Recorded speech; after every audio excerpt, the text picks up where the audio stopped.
abençoa. Livro de Ezequiel, capítulo de número 12, Antigo Testamento. Glórias a Deus. Aleluia. Aleluia, Deus. Glória a Deus, aleluia. A epígrafe do texto vai dizer: a visão do exílio.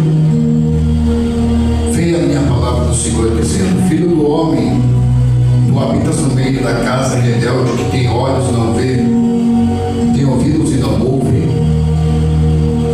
porque eles são casa rebelde. Verso de número 21, versículo de número 21. E veio ainda minha palavra do Senhor dizendo: filho do homem, que provérbio é este que tendes na terra de Israel, dizendo: prolongar-se-ão os seus dias e parecerá toda a sua visão.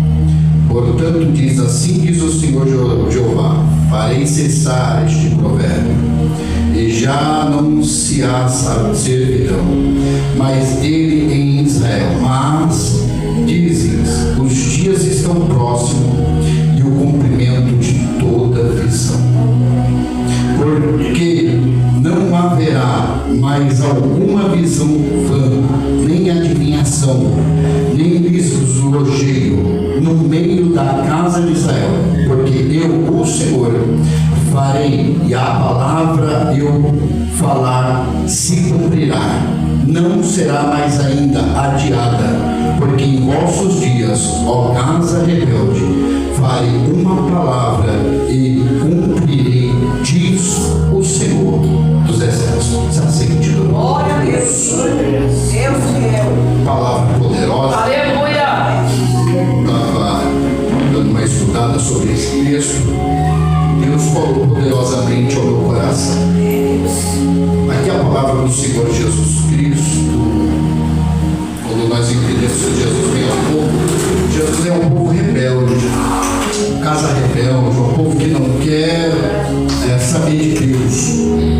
O Antigo Testamento também não muda. Se nós formos entender no Antigo Testamento, nós vamos ver o povo que deixou se levar pelo pecado de Israel. Em verdade, Glória a Deus, é verdade, Deus. tinha Santo Deus. a redenção, a remissão. A casa de Israel não tinha. A casa de Israel tinha a graça do Senhor, mas não tinha misericórdia, como nos dias de hoje. Jesus morreu e a misericórdia dele vem em nossas vidas. É Deus. O livro de Ezequiel, ele vai nos relatar o seu chamado, o capítulo 1, como ele sendo filho de Buzi, sacerdote da casa do Senhor, adorador da casa do Senhor, sendo que Ezequiel, ele teve percas e percas pesadas. Primeiro, ele perde família. Segundo, ele perde casa. Terceiro, ele perde a pátria. Quarto, ele vai perder seus filhos. E bem verdade que nós vamos entender que ele vai perder a sua esposa. E Deus vai dizer para Ezequiel: Ezequiel, a tua perca não pode ser maior do que o seu propósito. Ezequiel, a sua perca não pode ser maior do que o seu propósito, porque você vai perder, mas não pode chorar. O choro não pode ser em público. E outra, não vai ter funeral, você não vai participar. Essa era a dor de Ezequiel.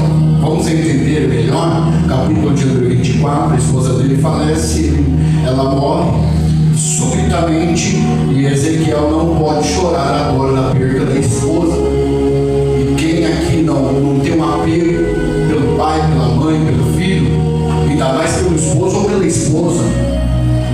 Mas ele perdeu e não pôde chorar, não pôde fazer a parte dele como homem, não pôde ter o seu velório, o velório da sua esposa. Bem verdade que era Deus mostrando que Ezequiel, para o povo de Israel, como que Deus queria. Era um ato profético. Deus mostra a Ezequiel e fala: Ezequiel, eu quero que você caminhe no povo, no meio do povo, mas não derrame uma lágrima sequer, para que o povo entenda que eu não estou de brincadeira. capítulo de número 12, vai nos entender que o povo de Israel se afasta de Deus.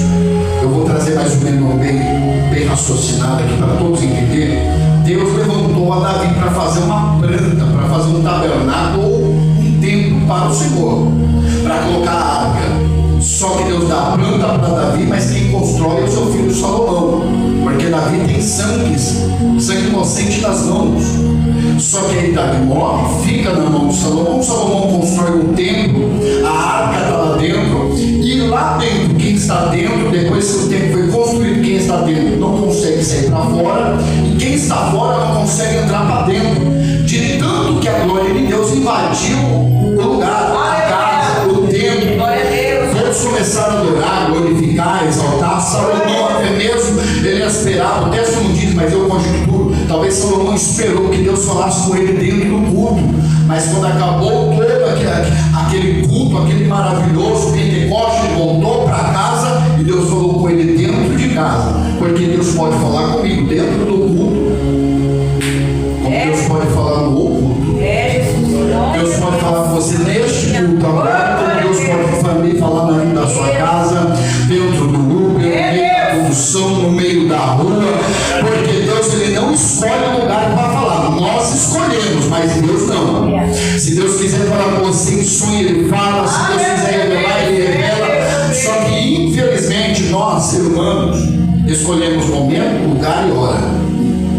E escolhemos até um profeta. Senhor, usa esse profeta para falar comigo. Mas você nunca quer aquele profeta que revela a verdade. Aleluia. Porque hoje em dia o que mais o povo está atrás é revelação e profecia. O que o povo está atrás é de ato profético. O que o povo está atrás é de quem o profetiza, quem revela. Se a mensagem for agradável a meus ouvidos, eu vou estar lá. Se a mensagem for uma mensagem de coach, uma mensagem de vitória, uma mensagem de chave, eu vou estar lá. Mas se a mensagem for dura, eu não venho mais nessa igreja, eu não venho mais nesse culto. E o que o povo está querendo é isso, é que passe em cima dele ou dela, no dela. Meu Deus, verdade. Mas que não pregue a palavra, porque mensagem confronta. E mensagem que não vem confrontando não é mensagem de Deus. A própria Bíblia diz: tomai cuidado com os falsos profetas e pastores, que traz mensagens que eu falei, mas eu não falei nada. Porque tem crente que se levanta, Deus abençoa, é limpo por Deus, lavado no sangue do Cordeiro. Mas quando Deus começa a usar, ele começa a se auto-usar. Não, porque Deus me revelou, mas Deus não revela. Porque Deus me falou, Deus não falou nada. É porque ele está interessado naquilo que a pessoa pode oferecer. É porque ele está interessado naquilo que a pessoa pode dar. Só que a mensagem ela é limpa, transparente, verdadeira e sincera. Para que eu venha ter a Cristo, eu tenho que mudar as minhas atitudes. Para que eu tenha salvação, eu tenho que largar os meus maus hábitos. Escute, Ezequiel passa por um período turbulento de invasão. O templo de Salomão está lá, mas Deus avisa Salomão: Salomão, enquanto o povo me adorar, eu estou com vocês. Mas enquanto o povo se afastar, eu deixarei que a praga, a destruição, venha sobre Jerusalém, sobre o templo, sobre o povo. Olha o que acontece: o povo se afasta de Deus, o templo fica parado. E aí se levanta um homem por nome de Nabucodonosor. 3 invasões. Primeira invasão leva Daniel, Misael, Azarias e Ananias, conhecido como Belsazar, Sadraque, Mesaque e Abednego. Segunda invasão leva 10.000 judeus, levitas, sacerdotes, adoradores de Deus. No meio deles, Ezequiel. Terceira invasão, ele entra em Jerusalém, destrói todos os muros, queima todas as portas de Jerusalém, destrói o templo que Salomão levantou e rouba a arca. A arca, depois dessa invasão, nunca mais apareceu. Ezequiel está aqui. Ezequiel está no meio do povo, exilado, preso, cativo. Enquanto Daniel e seus 3 amigos estão lá no palácio, Ezequiel está na cova, no meio de quem está preso. Jeremias está lá em Jerusalém, chorando, lamentando. Por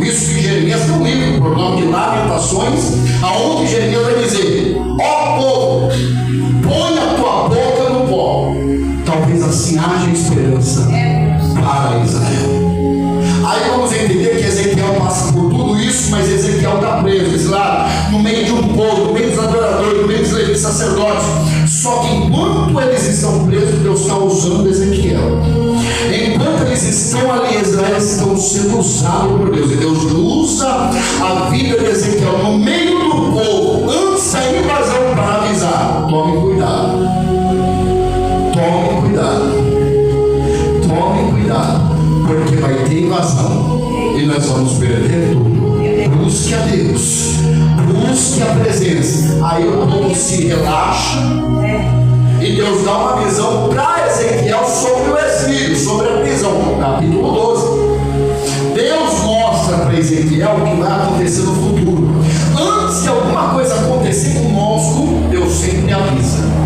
Antes de alguma coisa acontecer comigo e com você, Deus sempre avisa. Bem verdade que nós nunca fomos pegos de surpresa, tanto pela morte quanto pela perda. Ah, eu perdi um parente de perto, de longe. Já foi avisado. Aí eu perdi meu emprego. Você foi avisado. Aí eu perdi a minha saúde e está indo embora. Você foi avisado. Porque se eu perco alguma coisa, é porque Deus está sabendo e está avisando. Cuidado, vigia, saia daí. Eu conheço muitos ex-pregadores que foram avisados: vigia com isso, vigia com aquilo. Hoje estão no mundo, estão nas drogas, estão na bebida, estão afastados. Por quê? Deus avisou, não deu ouvido. E o versículo que nós lemos aqui, capítulo de número, vai dizer: do homem que habita no meio de casa rebelde, que tem olhos, mas não vê, que tem ouvidos, mas não ouve. Eu tenho olho, estou vendo o problema, mas não estou nem a. Eu tenho ouvido, estou escutando, mas não estou nem a. E o que Deus está fazendo? Já que é assim, continua. Só que a hora que a casa cair, não venha chorando com o papai. Deus é bom até demais, só que Deus não pode te carregar no colo, no braço toda hora. Tem crente que pensa que Deus é babá e ele é neném. Deus não é babá e você e eu não somos neném. Deus, ele é pai e nós somos servos. Deus, ele é Senhor e nós somos somente adoradores. Deus, ele é criador e nós somos criaturas. Meu Deus. Mas pastor, que mensagem pesada, dura. É o tema, é o texto. Aqui é o exílio, o povo está afastando-se de Deus, o povo está se rebelando contra Deus. E tem mais. O texto vai dizer sobre homens e mulheres que se levantam dizendo: eu tive uma visão, Deus me revelou. E falsos profetas dizendo: Deus falou, profetizando, falando que Deus falou se Deus não falou. E Deus dizendo assim: eu estou vendo pessoas que dizem que viu, que revelou, que profetizou, sendo que eu não falei nada. Hoje em dia o povo acredita em tudo. Hoje em dia você diz 3 palavras em línguas estranhas, 2 revelações de dor de cabeça, e o povo acredita em tudo, mas não acredita mais na palavra de Deus. Hoje em dia o povo vai atrás daquilo que pode ser oferecido, mas para entregar para Deus é um sacrifício só. Porque a própria Bíblia diz: o altar nunca vai tomar, o altar sempre vai te devolver. Por quê, pastor? Porque no tempo da entrega do sacerdote ao sacrifício, estou falando de sacrifício, a pessoa vinha, trazia o sacrifício, o sacerdote tirava uma parte para ele, pegava o sangue para fazer expiação da gordura, e o que sobrava do animal ou do sacrifício, quem trouxesse levava de volta para casa. Então vamos entender uma coisa: tudo que você traz para o altar, você também leva para casa. Tudo que você traz para a igreja, você também leva para casa. Se eu trouxe um glória para a igreja, eu vou levar também um glória para a minha casa. Se eu trouxe um aleluia para a igreja, eu também vou levar um aleluia para dentro da minha casa. Só que entendemos, ou pessoas entendem, que eu não vou ajudar, eu não vou fazer, não, porque isso daí não está na Bíblia. Onde o povo perece por falta de conhecimento, erreis por não examinar as Escrituras. Ah, mas eu escuto, eu ouço, eu vejo, mas não busca. Como é que eu examino o pastor? Lendo. Como é que eu busco, pastor? A Bíblia está aqui, não é de graça. Aleluia. Você não paga para ler. Você não paga para entender. A pessoa tem que ler, abrir, entender, buscar. Não entendeu? Hoje nós temos Google.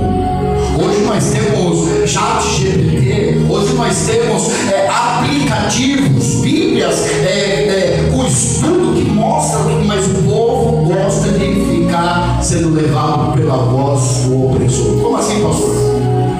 Por pregações de autoajuda, por pregações que vão dizer: Jesus te ama, pode vir como está, e continua como estás. Só que Jesus, ele não diz isso. Venha como estás, mas eu vou te mudar. Tem gente que vem, mas não muda. Tem gente que quer ficar, mas não quer mudar. Continua no mesmo ato, continua no mesmo erro. Mas pastor, Deus, ele perdoa todos nós, perdoa, mas quem continua no mesmo erro só tem um caminho a ser levado ao inferno. Aí a pessoa continua, porque tem crente que fala: mas Deus, ele é Deus só de amor. A pessoa nunca vê Deus como Deus de justiça. Nunca vê aquela palavra: Deus é amor, mas também é fogo consumir. Eles cortam esse texto da Bíblia, mas nunca coloca que Deus é justiça. Deus é um Deus que gosta de pureza. Eu estava pregando esses dias, pastor, sobre um templo e sobre casa. Toda casa, quando eu creio que todos que estão aqui, ao entrar na casa, quando você vê uma casa limpa e cheirosa, a primeira coisa que você vai fazer: vou entrar. Segunda coisa que você vai fazer: deixa eu ver como é que ela é por dentro. Terceira coisa que você vai ver: quero ver a organização. Agora, quando você entra ou vai entrar numa casa, você já sente o cheiro bem aqui. Nossa, que cheiro estranho. Aí você já fica meio cismado de entrar ou não entrar.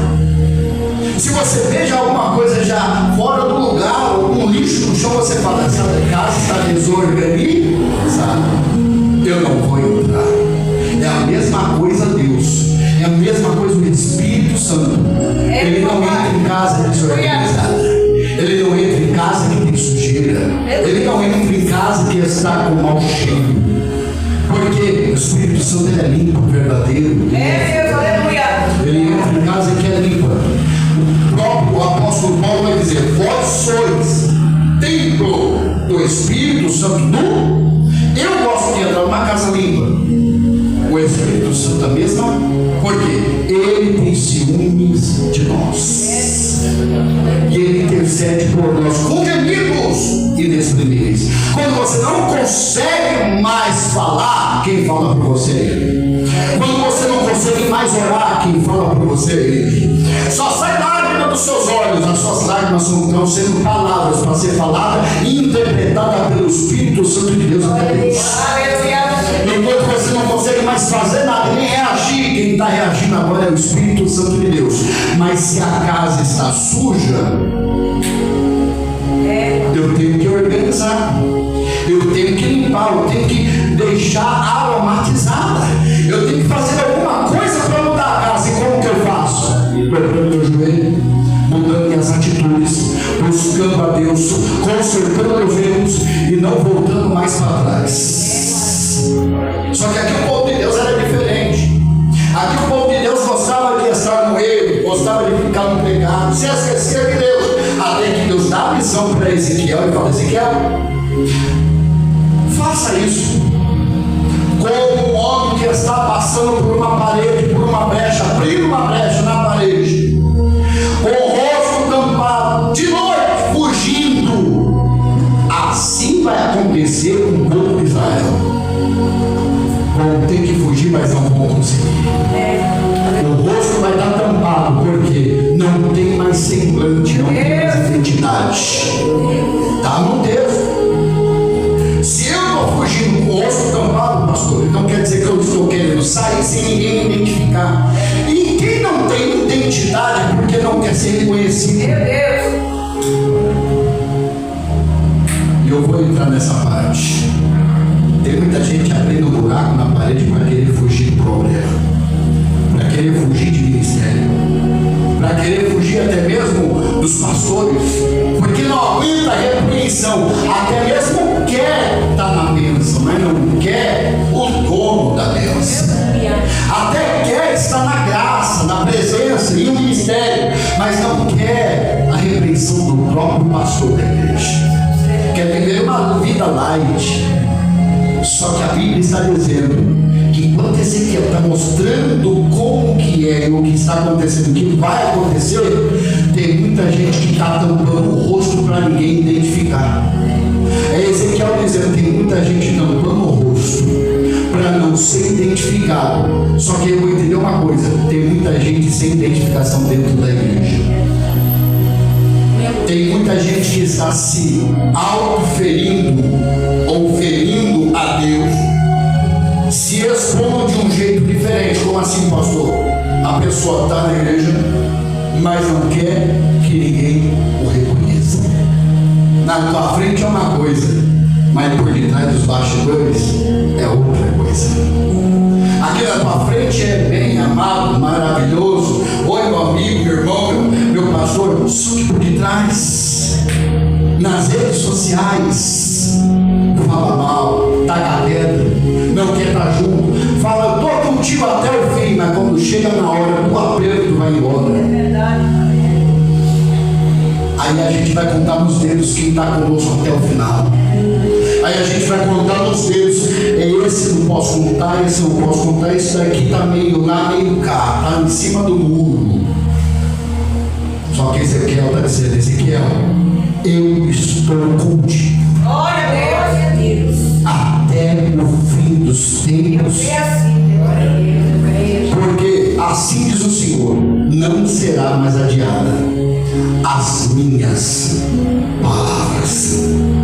O que isso quer dizer? O que há de te cumprir, vai se cumprir. O que há de acontecer, vai acontecer. Não adianta a pessoa tentar fugir. Deus vai realizar e cumprir a tua palavra. Se vai ter céu e inferno, está na Bíblia? Vai ter. Não adianta fugir. Não adianta escapar. A porta é estreita. Como é que eu vou passar por uma porta estreita se a minha vida está toda torta? E nós temos que entender uma coisa: o Evangelho não é light, o Evangelho é verdadeiro. Pastor, que palavra dura! É o texto, é o tempo. Eu sei que é um culto de libertação, poderia trazer uma mensagem que você ia pular, vai ficar, pular aqui dentro, pular daqui até essa janela, pular dessa janela lá embaixo. Mas o que adianta eu estar alegre por fora e o coração está vazio? Meu Deus, é verdade, Jesus. Glória a Deus. Jesus. Eu gosto de palavra que me confronta, palavra que me agrada, que me massageia. Mano do céu. Eu estava vendo, eu até mostrei para minha esposa. Uma bispa, não sei se é bispo ou apóstolo. Venha até a mim, que eu vou revelar a tua vida e o meu dom, o meu dom de revelação vai te ajudar. Eu não sabia que o dom era dela. Meu Pai. Eu não sabia que ela ia ajudar. E é uma igreja. Não é falando mal de igreja ou falando mal de pastor. O que a Bíblia está dizendo? Tudo que tu tem não é teu. É verdade. Tudo que você faz não é porque você tem mérito. É porque a graça te alcançou. Mas o dom é teu, é emprestado. Dessa maneira. Glória a Deus. Glória a Deus. Aí eu olhei e falei, e agora? Como é que está o Evangelho de Jesus Cristo? Por que muita igreja hoje em dia, umas são cheias, outras são vazias? É porque o povo vai atrás daquilo que pode ser oferecido. Dessa maneira. Por que muita igreja está lotada, abarrotada e muita igreja está vazia? É porque o povo está atrás daquilo que pode ser oferecido. Revelação, profecia, palavra de autoajuda, palavra de bênção, chave de carro, chave de casa. Só que o povo não quer palavra que confronta. O povo não quer palavra que venha falando a verdade. Quando a palavra é dura, a pessoa fala que eu não volto, que eu não quero, eu vou para uma igreja que vai me abençoar. A gente tem que tomar cuidado, porque Jesus está voltando. Ele mesmo diz isso: eu sou a porta e bato. Se alguém abrir, eu entrarei e serei com ele e comigo. estiver fechada, Satanás arromba a porta, entra e faz desordem na casa. Era o que Ezequiel estava querendo trazer para o povo, para que o povo pudesse entender o que estava acontecendo. O temor do profeta, eu fecho a mensagem agora. Ao ver o sinal, é que o sinal era esse: vamos tomar cuidado, porque o inimigo está à porta. Nabucodonosor vai vir, então vamos nos consertar, vamos nos aprumar, porque se ele vir e nós estiver fora, a casa vai cair. Meu Deus! Se nós estiver fora, a casa vai cair. Meu Deus! Olha aí! Mas se nós estiver aprumado, quem aqui, eu creio que todo mundo já viu um prumo, sabe o que é um prumo? Quando você bate na parede, você vê lá 20, você fala, que maravilha. Uma vez eu fui bater um prumo numa parede, eu falei, misericórdia. Em cima estava uma maravilha, mas quando chegou embaixo fez uma, tipo, não é uma barriga, aquilo ali não é uma barriga, aquilo ali é uma pança. Aí procurar saber quem fez aquela parede. Um pedreiro profissional. Não é porque tem cargo, não é porque é experiente que não vai errar na vida. Todos nós estamos sujeitos a errar. Só que um se prepara e outros ficam lá vão ter. Aí o inimigo vê que não se preparou, não ora, não jejua. Ah, você não entendeu, a pastora pegou. Se o pedreiro tivesse se preparado, o que tinha acontecido com a parede? Reta. Mas ele se relaxou no meio do caminho e fez de qualquer jeito. Por isso que a parede estava torta. O tanto de reboco que teve que fazer na parede. Eu vou falar. O tanto de reboco que teve que fazer na parede, para quê? Para esconder o erro dos outros. Tem muito crente colocando reboco demais para tampar o erro dos outros. Não vou jogar aqui para ninguém perceber. Eu vou tampar aqui para ninguém perceber. Olha, que tem gente tampando, cumprindo o erro dos outros, não está escrito. É dessa maneira, Jesus. Eu vou cobrir aqui, ninguém vai perceber. Está lisinho, está retinho a parede. Mas Deus sabe o que está acontecendo com essa parede. Uma hora ela vai cair. Uma hora alguém vai descobrir o erro. E a gente tem que só observar. Que você venha ficar com essa palavra. Eu gosto de ser criterioso no horário. Que você venha ficar com essa palavra. O que Deus está querendo dizer com essa palavra? Nabucodonosor invadia Israel. Ezequiel foi usado por Deus para avisar o povo do exílio, do cativeiro, da invasão. Mas o povo não quis nada com Deus. O que Deus permite? A minha palavra vai se cumprir. E se cumprir. Eu creio. Glória. Só que Ezequiel avisou. Tem profeta que está falando que vai acontecer, mas não vai acontecer, porque Deus não falou que não vai acontecer. Tem muito profeta falando que eu revelei, que eu avisei, tendo visão, sendo que eu não. E ainda mais, os mais velhos de lá, pastor, os mais velhos de lá, falaram que essa mensagem, ou essa palavra que Ezequiel trouxe, era mentira. E quantas das vezes me disseram para mim, pastor, você está falando mentira, essa mensagem nem existe, prega uma palavra mais light. Já me disseram isso. O senhor pega muito pesado, mas se eu fugir disso daqui, eu vou pregar o quê? Gibi do Chaves, historinha da Mônica e Cebolinha. Eu tenho que pregar o que está escrito aqui. Vocês têm que aprender o que está escrito aqui. Nós temos que se auto-vacinar contra falsos doutores e mestres e pastores. Porque hoje em dia, título todo mundo tem, mas caráter é pouco. Título todo mundo tem, mas caráter são poucos. Mas aleluia! na presença dele.